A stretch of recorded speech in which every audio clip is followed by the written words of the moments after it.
성경 봉독하시겠습니다. 오늘 말씀은 사도행전 10장 34절에서 35절까지입니다. 베드로가 입을 열어 말하되 내가 참으로 하나님은 사람의 외모를 보지 아니하시고 각 나라 중 하나님을 경외하며 의를 행하는 사람은 다 받으시는 줄 깨달았도다. 아멘. 외모를 보지 않으시는 하나님이라는 제목으로 담임 목사님께서 말씀 전해 주시겠습니다. 성도 여러분, 한 주간 잘 지내셨습니까? 우리가 말씀 전하기 전에 한번 광고를 하나 드리도록 하겠습니다. 저희가 11월 첫째 주부터 이제 나라에서 이렇게 공지한 대로 혹시 이제 특별한 일 없으면 저희가 11월부터는 우리 함께 모여서 또 예배를 드리려고 합니다. 여러분의 정말 기도로 좀 좋은 예배 초소를 하나님께서 연결해 주셨습니다. 그래서 강남역 근처에 있는 곳이고요. 구체적인 상황은 다음 주에 아주 좋은 소식 들고 여러분들에게 이렇게 광고를 드리도록 하겠습니다. 좀 개인적으로 이제 여러분들 기도 부탁드리는 건요. 이렇게 그쪽과 좋은 관계가 이루어져서 좀 이게 좋은 협력 관계가 돼서 좀 오랫동안 한 곳에서 예배드리고 싶은 마음이 있습니다. 여러분 계속 기도해 주시고 그쪽에 관련되어진 분들과 또 이렇게 서로 협의하고 이야기할 때 좀 하나님의 역사하심이 있어서 좋은 협력 관계가 되어져서 좀 그곳에서 좀 계속 예배드리고 함께하는 일들이 있었으면 좋겠습니다. 여러분 계속 기도해 주시고요. 좋은 소식 함께 나눌 수 있어서 너무 행복합니다. 이제 말씀을 전하도록 하겠습니다. 오늘은요 외모를 보지 않으시는 하나님에 대한 제목으로 여러분 말씀을 나누려고 합니다. 제가 선교단체 사역할 때 이제 대학 사역에서 사역을 했었는데요. 그때 이제 함께 모여서 예배드리는 그 시간대에 어느 날 그 형제가 이렇게 머리를 길게 한 형제가 이제 못 보던 형제가 나타났습니다. 그래서 이제 머리가 길고 마치 락커 같이 뮤지션 같은 머리를 하고서 이렇게 나타났는데 제가 그 형제를 보면서 진짜 저 형제는 뭐 이렇게 머리가 기냐 하면서 굉장히 제가 그 형제에 대해서 좀 이렇게 약간 좀 이렇게 거슬려 하면서 좀 마음이 저 뭐지 막 이런 마음으로 좀 형제를 바라봤던 기억이 납니다. 예배를 드리는데 참 열심히 예배를 드리는 거예요. 그래서 제가 뒤에서 그 형제의 뒷모습을 보면서 저 형제는 이렇게 머리가 길고 그리고 그 머리 길면서 이렇게 예배하는 모습 보면서 저 사람은 정말 진짜 예배를 드리고 있을까 어떤 그런 판단을 제가 계속 하고 있었거든요. 근데 그때 이제 하나님께서 저에게 내적인 음성을 주시면서 나는 이렇게 사람의 외모를 보지 않는다. 그리고 나는 그 마음의 중심을 본다라는 그 말씀이 이렇게 떠오르게 하시면서요. 하나님께서 이렇게 저에게 이렇게 마음으로 이렇게 마음을 주시더라고요. 말씀을 하시더라고요. 그러면서 나는 저 아이의 예배를 기뻐 받고 있다. 근데 너는 지금 왜 예배를 드리지 않느냐라고 하는 마음을 주시면서 제가 참 하나님 앞에 부끄러워했었던 그런 마음이 좀 듭니다. 그래서 좀 하나님 제가 죄송합니다고 회개기도 하고 예배를 드렸던 모습이 이렇게 기억이 납니다. 그 형제 그러면서 이제 그 형제에게 나오면서 제가 이제 아는 체를 했죠. 형제님 반갑다고 하면서 아는 체하고 매주 올 때마다 형제를 이렇게 보면서 악수하고 반가워했던 기억이 납니다. 근데 이제 하루는요 그 형제가 긴 머리를 다 자르고요 보통 청년들과 같은 머리를 하고 온 거예요. 그래서 제가 그 형제한테 아니 무슨 일 있었냐 머리를 왜 잘랐느냐 이렇게 물어봤더니 그 형제가 그 소아암에 걸린 그 아이들에게 가발을 해주는데 하는 그런 곳에서 자기 머리를 이렇게 그쪽에다가 이렇게 잘라서 줬다고 그런 얘기를 하는 거예요. 그래서 제가 너무 감동을 받았어요. 그래서 제가 참 마음으로는 내가 저렇게 머리 긴 것을 가지고 그 형제를 이렇게 평가하고 판단했던 제 모습이 좀 부끄러웠습니다. 그래서 제가 좀 형제한테 형제가 나보다 낫다고 제가 칭찬했던 기억이 납니다. 하나님은 확실히 외모를 보지 않으시고 그 마음의 중심을 본다는 말씀이 이게 생각나면서 우리도 또한 그런 어떤 보여지는 어떤 모습들을 통해서 우리가 사람들을 이렇게 평가하는 그런 실수를 많이 범하지 않는가 생각을 듭니다. 말씀으로 좀 돌아와서요. 오늘 이 사도행전 10장 말씀은요. 우리 기독교 역사에 있어서 굉장히 중요한 사건이 이렇게 기록되어져 있습니다. 10장에는 중요한 두 인물이 등장하는데요.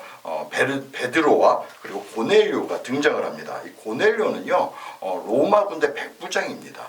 쉬운 말로 이방인이에요. 로마 사람입니다. 그리고 그 성경에 기록되어지기는 그 고넬료는 하나님을 참 신실하게 열심히 믿었던 로마 사람이고요. 그리고 기도와 구제에 열심히 했던 사람이고 그 사람의 어떤 행실을 보면서 그 이스라엘 백성들에게 의로운 자라고 인정받는 그런 인물입니다. 고넬료는 이 10장 말씀을 조금 이제 좀 부연 설명을 좀 드린다면요. 이 고넬료가 하루는 이렇게 기도하면서 오후 3시쯤에 하나님의 천사를 만나게 됩니다. 그리고 그 천사가 고넬료에게 요바에 있는 요바에서 사는 시몬이라는 그 무두장이 집에 가면 거기에 베드로라는 사람이 있다. 그 베드로를 너희 집으로 청해라 라고 천사가 이렇게 전달을 받습니다.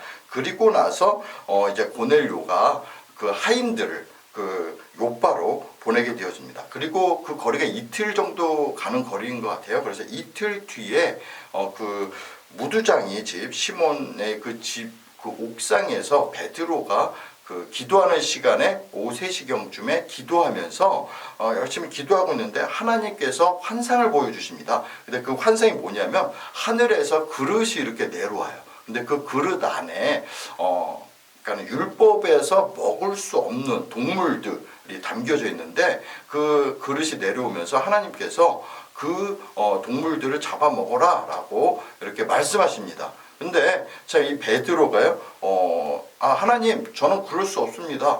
그 동물들은 불결한 것들입니다. 그래서 저는 잡아먹을 수 없습니다. 라고 이렇게 고백을 합니다. 그런데 하나님께서 내가 깨끗게 한 것을 불결하다라고 더럽다라고 말하지 말아라 라고 말씀하십니다. 그 환상을 하나님께서 3번을 보여주십니다. 그 3번을 보여주시고 나서 베드로가 도대체 왜 하나님께서 나에게 이런 모습을 왜 보여주신 건지 정말 궁금하고 답답했었습니다. 근데 그때 정말 바깥에서 문을 쾅쾅쾅 두들기면서 그 고넬료가 보낸 그 하인들이 도착한 겁니다. 그래서 그 하인들이 이곳에 베드로라는 사람이 있느냐라고 이렇게 물어봤을 때 그때 이제 성령께서 베드로에게 말합니다. 두려워하지 말고 저들을 따라가라고 이렇게 말합니다. 그래서 베드로가요 고넬료의 집으로 가게 되어집니다. 그리고 그 고넬료의 집에 갔을 때 정말 하나님께서 그 가정 안에 역사하셔서 정말 그곳에 예수 그리스도의 복음을 전하게 되어졌는데 그 복음을 전할 때요 성령이 역사하는 은혜가 있습니다. 그래서 거기에 말씀을 듣고 있던 고넬료와 또 친구들, 가족들이 그곳에서 성령 세례를 받는 역사가 나타납니다. 그리고 나서 그들에게 그 가정 안에 그 예수 그리스도를 구주로 영접하는 그런 놀라운 은혜가 있습니다. 근데 왜 이 사건이 굉장히 중요한 사건이냐면요. 고넬료는 이방인입니다. 그래서 몇몇 학자들은 이 고넬료가 이방인들의 최초의 그리스도인이다라는 평가를 받습니다. 이 고넬료 사건으로부터 이 사건부터 베드로가 이방인에게도 구원이 있다라는 것을 인정하게 됩니다. 그리고 이방인 선교의 기틀을 마련하게 되는 시작점이기도 합니다. 사실 우리가 지금 복음을 받고 예수님을 믿는 그 사건, 그러니까 예수님을 믿게 되어졌지 않습니까? 그 첫 번째로 이루어졌던 그 사건이 바로 고넬료가 구원을 받는 그 사건입니다. 그것만큼 그렇기 때문에 이 고넬료 사건은 굉장히 우리에게 있어서 의미 있고요. 기독교 역사에 굉장히 중요한 의미가 있다라는 것을 여러분 기억하셨으면 좋겠습니다. 베드로와 고넬료의 공통점은 뭘까요? 그것은요. 두 사람 다 기도하는 사람입니다. 그리고 두 사람 다 순종하는 사람입니다. 여러분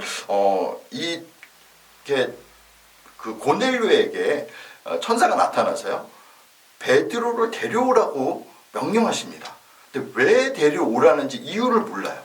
또 반대로요 베드로는요 성령께서 베드로에게 두려워하지 말고 그들을 따라가라고 합니다. 근데 왜 가야 되는지 이유를 몰라요. 여러분 이 순종이라는 것은요 때로는 하나님께서 말씀하실 때는 왜 이해가 안 되는 경우가 많이 있습니다. 도대체 왜 그러신 것이지? 라고 생각되는 경우가 많이 있습니다. 여러분 이 순종이라는 것은요 영적인 상태입니다. 이게 무슨 얘기냐? 우리가 하나님이 말씀하시고 순종할 때는 간을 봐서는 안 됩니다. 하나님이 이렇게 하시면 이렇게 하실까? 여러분 이런 생각이 아니라 정말 억지로 하는 것이 아니라 정말 기쁨으로 기꺼이 순종하는 것이 굉장히 중요합니다. 그러니까는 묻지도 따지지도 않고 순종하는 그 믿음, 그런 태도가 바로 하나님이 기뻐하는 순종이라는 것을 여러분 기억하셨으면 좋겠습니다. 또 여러분 여기서 우리가 보면은 하나님이 함께하고 하나님 만나는 사람이 누굽니까? 여러분 성경 공부 많이 하는 사람이 하나님 만나고 하나님 함께 하시지 않습니다. 여러분 바리새인들 보십시오. 그 누구보다도요 성경을 열심히 공부하고 성경 연구했던 사람들입니다. 근데요 바리새인들은 하나님이 함께하지 않으셨습니다. 여러분 뭐 헌금 많이 하고 뭐 봉사 많이 하시고 뭐 선교 활동 열심히 하고 뭐 이런 사람들이 하나님 만나고 하나님과 함께하는 사람이니까 아닙니다. 여러분 뭐 높은 세상적 지위가 있거나 뭐 돈이 많고 뭐 좋은 학벌을 갖고 있다 그러지, 아니면은 여러분의 어떤 특별한 능력, 실력을 갖고 있다든지, 또 뭐 요즘 들어서는 뭐 잘생기고 뭐 잘생긴 사람 좋아하지 않습니까? 뭐 굉장히 예쁘게 생긴 사람들이 하나님 함께 한다든지, 여러분 그렇지 않습니다. 여기에 오늘 말씀 보면 베드로와 그리고 이 고넬료의 모습을 보면요, 하나님을 만나고 하나님과 함께하는 사람은요 기도하는 사람입니다. 여러분 기도하는 사람에게 기적이 나타나고요 하나님을 만나는 역사가 있습니다. 여러분 그렇기 때문에 우리가요 열심히 기도해야 됩니다. 기도는요 하나님과 나와의 관계를 말하는 거예요. 그렇기 때문에 우리가 기도했을 때 기적이 나타나는 겁니다. 여러분 누구에게 기적이 나타납니까? 기도하는 사람에게 나타나요. 저는 그래서 오늘 함께 이 말씀을 듣고 또 우리 함께 예배 드리는 그 모든 분들이 정말 기도에 열심히 하셨으면 좋겠습니다.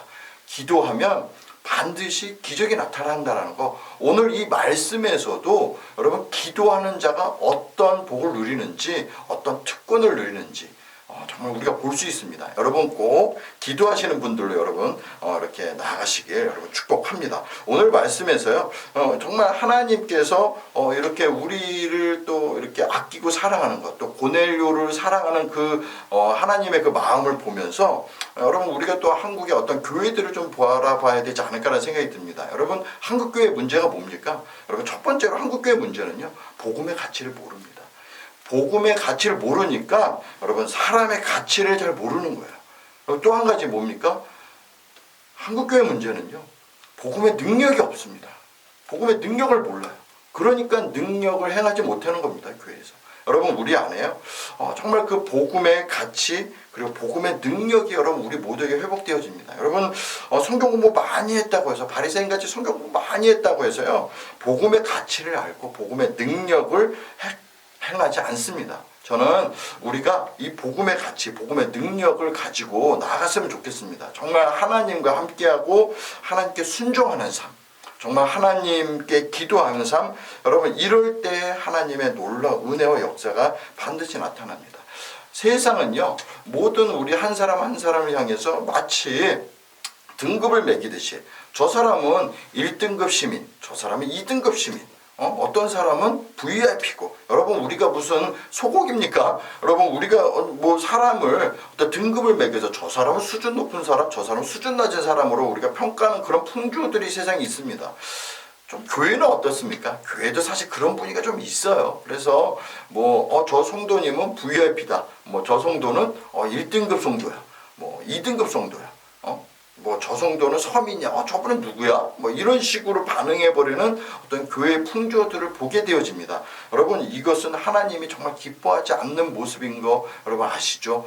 제가 얼마 전에 이렇게 영상을 이제 방송을 보다가요 그 외국 그 유명 배우가요 이렇게 자신을 알아보지 못한다고, 또 나를 VIP 대접을 하지 않는다고 해서요 직원의 뺨을 때리고 그리고 폭행하는 사건들의 영상을 본 적이 있습니다. 여러분 그 모습을 보면서요 얼마나 화가 나고 참 씁쓸한지 모르겠습니다. 세상은요 나를 알아주고 나를 대우해주고 나를 VIP 대접해주고, 그리고 나보다 낮은 사람들은 아주 쉽게 여기면서 뺨을 때리고 폭행하는 어떤 그런 세상의 모습들을 보면서 정말 세상이 어떻게 인간을 바라보고 있는지를 참 이렇게 많이 볼 수 있게 하는 것을 보게 됩니다. 여러분 하나님은요 우리의 가치를 알고 계십니다. 여러분 이것을 꼭 믿으셔야 됩니다. 하나님은요 머리를 길게 한 형제의 예배를 받으세요. 비록 그 모습이 쟤는 뭐야, 여러분 머리를 빨갛게 염색했다고 해서 하나님이 나 쟤 싫어라고 말하지 않아요. 여러분 마음의 중심을 알고요. 정말 우리가 겉모양은 어떨지 모르지만 외모는 어떨지 모르지만 하나님께서 그 마음 안에 하나님을 진실되게 믿고 나아가는 어떤 그런 모습들을 하나님 기뻐하고 계신 것을 정말 믿으셨으면 좋겠습니다. 여러분 사랑하는 성도 여러분, 우리가 누굽니까? 여러분 우리는요 하나님의 자녀입니다. 그리고 우리는 하나님의 형상입니다. 여러분 우리가요 정말 실수가 많이 있다 하더라도 우리에게 흔들려지지 않는 것은요 우리는 하나님의 자녀입니다. 그리고 우리는 하나님의 형상으로 창조된 존재입니다. 하나님은 절대 실수가 없으십니다. 하나님은 우리를 완벽하고 최고의 완성품으로 최고의 창조물로 우리를 창조하셨습니다. 그러니까요 여러분들이 좀 이렇게 가끔은 이제 우리 거울 보시지 않습니까? 거울 보면서 좀 자신을 좀 칭찬해 주십시오. 너는 하나님의 자녀야. 너는 정말 하나님의 형상으로 창조돼서 너무나 멋있어. 예뻐. 여러분 거울 보면서 주름 생기고 얼굴에 기미가 생기고 하면서 나는 역시 좋은 시절 다 끝났어. 여러분 이런 식으로 자신을 좀 보지 마시고요. 정말 하나님의 형상으로 자신을 좀 봐보십시오. 여러분 얼마나 자신에 대한 그 마음이 하나님이 기뻐하는지 여러분 느끼셨으면 좋겠습니다. 여러분 이거는 나르시즘이 아니에요. 그러니까 자기애가 아닙니다. 나르시즘은요 다른 사람과 비교를 해야지 비교해서 자기의 아름다움을 이렇게 나타내는 게 나르시즘입니다. 쉬운 예로요 우리 백설공주에서 마녀가 거울아 세상에서 누가 제일 예쁘니? 라고 했을 때 백설공주라고 얘기했을 때 그 마녀가 막 분노하면서 내가 저 백설공주를 없애버리고 말 거야 하면서 그런 어떤 자신의 아름다움에 대한 그 목말라하는 그 모습들, 그게 나르시즘입니다.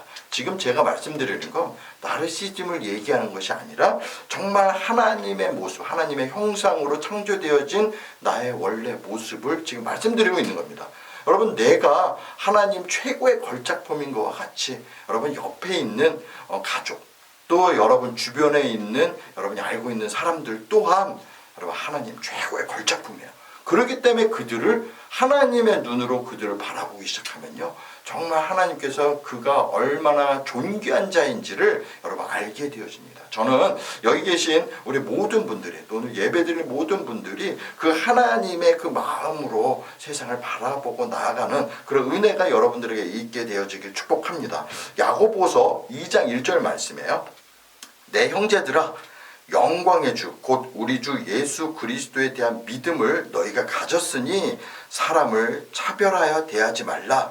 여러분 저 안에도 좀 그런 마음이 있습니다. 누군가를 만나게 되면요 때로는 좀 이렇게 실수로 저 사람에 대해서 좀 이렇게 평가하게 되어지고 좋고 낮음을 생각하는 그런 실수를 범하는 경우가 많이 있습니다. 그런데 우리가 예수 그리스도를 믿는 사람으로서 여러분 우리가 사람을 차별을 대하면서 대하는 것은 하나님이 기뻐하지 않는 모습이라는 것을 여러분 믿으시기 바랍니다. 여러분 우리 인간의 모든 가치는 하나님이 정하는 겁니다. 하나님이 온 세상을 창조하셨고 또 하나님이 우리를 자신의 형상으로 우리를 창조하신 창조주이십니다. 그리고 온 세상을 다스리시고 지금도 역사하고 계시고 온 세상의 주인인 되신 분이 하나님이십니다. 그 하나님께서 우리를 향해서 가치 있다라고 말씀하신 것은 정말 우리가 가치 있다라는 거예요. 여러분 우리가 우리 스스로 우리 사람이 사람을 평가한다라면 서로가 서로에 대해서 비판하게 되어지고 원래 어떤 그 모습으로 바라보지 못하게 하고 정말 세상 사람들을 이렇게 차별하면서 대하는 그런 실수를 범하게 되어집니다. 그런데 우리 하나님은 절대로 우리 모두의 모습을 보고 차별하지 않으십니다. 여러분 이렇게 함께 보면서 나는 잘생겼고 정말 아름다워해서 나는 최고의 걸작품이라고 하고 혹시 여러분 몸이 불편하거나 아니면 성격이 나쁘거나 아니면 우락부락하게 생겼다거나 여러분 그렇게 생겼다고 해서 하나님이 실패자입니까? 아닙니다. 여러분 꼭 믿으시기 바랍니다. 여러분 하나님은요 외모를 보지 않으세요. 하나님은 그 마음 안에요 정말 하나님 형상을 가지고 있는 우리 모든 사람들을 존귀하게 여기고 사랑하고 계신 것을 믿으시기 바랍니다. 오늘 예배 때 사회 보신 우리 이승수 목사님 잘 보십시오. 귀엽습니다, 여러분. 우락부락하지 않아요. 오늘 기도했던 110호 전도사님, 뭐 우락부락할 것 같죠. 여러분, 110호 전도사님 함께하면 기쁨이 충만합니다. 그러니까 함께하면요 즐겁고요, 함께 기뻐요. 네, 여러분 또 우리 이렇게 정재석 전도사님 보십시오. 그분과 함께하면요 너무 따뜻하고요, 정말 사랑이 많아요. 정말 좋은 아버지의 모습이 있습니다. 여러분, 우리가 외모를 보면 저기 선입견이 같습니다. 저 사람은 성격이 나쁠 것 같고, 저 사람은 무서울 것 같고. 여러분, 사실 그렇지 않습니까? 무섭게 생겼다고 여러분 믿음 없는 겁니까? 아니에요. 여러분, 우리 안에 그런 외모를 보면서 생각하는 그런 실수 여러분 범하지 않으셨으면 좋겠습니다. 하나님은요 우리 모두를 하나님의 형상으로 최고의 걸작품으로 하나님이 창조하셨습니다. 여러분, 그걸 믿으셨으면 좋겠어요. 자신도요, 여러분 자신도 하나님 최고의 걸작품인 것을 인정해 주시고, 지금 옆에 계신 여러분의 가족, 하나님 최고의 걸작품입니다. 여러분, 우리 가족을요, 나의 눈으로 가족을 바라보십시오. 어떻습니까? 여러분의 눈으로 남편을 보고, 또 아내를 보고, 자녀를 보고, 또 부모를 보면 어쩌면 소망이 없어 보이고, 때로는 뭐 화가 날 수도 있을지 모릅니다. 진짜 답답하다고 생각할지도 몰라요. 그런데요, 하나님의 눈으로 여러분의 가족을 봐보십시오. 멋집니다. 여러분, 혹시 여러분의 자녀가 참 답답하고 화가 나고, 진짜 왜 내 자녀는 이거밖에 안 돼? 라고 생각하면서 여러분들이 자꾸 이렇게 소망 없는 것 같이 보여질지 모르지만, 하나님은 그렇게 보지 않으십니다. 하나님의 눈으로 봐보세요. 소망이 있습니다. 여러분의 자녀, 여러분의 남편, 여러분의 아내, 부모님, 하나님의 귀한 정말 자녀이고 최고의 걸작품인 것을 여러분 느끼게 됩니다. 그렇기 때문에 여러분, 가족을 위해서 기도 많이 하십시오. 그래야지 하나님께서 그 가족에게 주시는 하나님의 그 은혜와 복을 부어주시고요, 하나님이 계획하심이 그 가족들에게 나타납니다. 하나님이 여러분 가족을 정말 아름답게 창조하셨다는 것을 믿으시기 바랍니다. 여러분, 주변에 있는 때로는 불편한 저 사람도 하나님의 창조하신 하나님 최고의 걸작품입니다. 그렇게 보셨으면 좋겠어요. 그리고 자신에 대해서도 내가 지금 비록 연약하고 좀 뭐 과거에 부끄러운 일이 있다거나, 아니면 내 모습이 지금 상황이 정말 별 볼 일 없어 보이고 소망 없어 보일지 모르지만, 여러분 절대 그렇지 않습니다. 하나님께서 여러분들의 모든 삶을 주관하고 계시고요, 하나님의 형상으로 창조한 여러분은 정말 하나님께서 놀라운 계획과 하나님의 역사하심을 있다는 것을 여러분 믿으시기 바랍니다. 하나님은 우리의 연약한 모습까지도 하나님은 품으시고 사랑하고 계시고 또 함께하고 계시다는 거, 여러분 꼭 믿으셨으면 좋겠습니다. 여러분, 소망이 있으십니다. 할렐루야. 믿으시죠, 여러분? 자, 우리 가족 옆에 분들에게 이렇게 좀 고백했으면 좋겠습니다. 너는 하나님의 형상으로 창조된 멋진 아들이야, 딸이야 라고 서로 좀 고백해 주시고, 또 이렇게 좀 서로 안에서 하나님께서 또 이렇게 하나님 최고의 걸작품을 만드셨다는 것을 좀 격려해 주셨으면 좋겠습니다. 네, 지금 함께 좀 서로 좀 격려해 주세요. 네, 잘하셨습니다. 하나님은 우리의 하나님이시고, 또 우리의 외모를 보지 않으시고, 또 우리를 하나님의 자녀 삼으시고, 우리는 하나님의 형상입니다. 할렐루야. 함께 기도할까요? 제가 기도하겠습니다. 사랑이 많으신 하나님 아버지, 감사합니다. 하나님, 우리의 외모를 보지 않으신 하나님 감사합니다. 하나님, 우리의 연약한 모습까지도, 부족한 모습까지도 하나님 우리를 품으시고 우리를 있는 모습 그대로 우리를 사랑해 주셔서 감사합니다. 하나님, 우리는 하나님의 최고의 걸작품인 것을 고백합니다. 하나님, 그러기 때문에 우리가 세상 살아갈 때 정말 우리가 어깨 피고 다니고, 하나님의 자녀로, 또 하나님의 최고의 걸작품으로, 또 하나님께서 우리에게 그런 존귀한 자로 가치 있게 여기셨던 것 같이, 하나님 우리 스스로도 서로를 바라볼 때에도 가치 있게 여기면서 정말 하나님의 눈으로 바라보며 소망을 가지고 나아가는 그런 은혜가 우리의 삶 가운데 가득하게 되어지길 원합니다. 하나님, 오늘 이 예배 가운데 하나님 깨닫게 해주시고, 정말 아는 것으로 끝나는 것이 아니라 정말 믿음으로 우리가 서로 아끼고 외모를 보지 않으신 그 하나님을 바라보며 정말 우리의 겉모습으로 다른 사람을 평가하는 것이 아니라 정말 하나님이 그 중심을 보듯이 우리도 하나님 그 중심을 바라보며 하나님의 형상을 바라보며 나아가는 그런 믿음의 자녀로 살아갈 수 있도록 인도해 주시옵소서. 주님 감사드립니다. 예수님의 이름으로 기도합니다. 아멘.